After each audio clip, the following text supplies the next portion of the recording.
ప్రణాళిక. ఎందుకంటే దేవుని వాక్యం స్పష్టంగా తన గ్రంథంలో దేవుడు సెలవిచ్చాడు. యెహోవా భక్తుల మరణము ఆయన దృష్టికి విలువ గలది.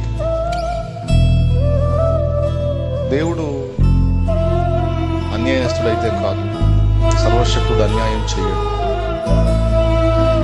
కొన్ని మన జీవితంలో అనుమతించేటువంటి పరిస్థితులు కొన్ని మనకు చేదుగా అనిపిస్తాయి.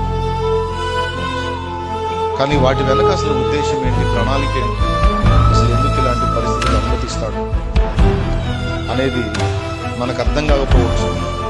కానీ అన్ని అర్థమయ్యేటట్టు మనకి దేవుడు చెప్పగలడు. కొన్ని చేసి చూపించి, ఇదిగో ఇందుకు నేను ఇలా చేశాను అని భవిష్యత్తులో క్లారిటీ ఇస్తాడు. ఒకవేళ ఈ భూమి మీద ఉన్నంత వరకు మనకు అర్థం కాకపోయినా, రేపు ఆయన ఎదుటికి వెళ్ళి నిలబడినప్పుడు ప్రతిదీ సవివరంగా చెప్పి తన చర్యలన్నిటిలో ఎంత న్యాయం ఉందో ఆయన కనపరచడానికి సమర్థుడు.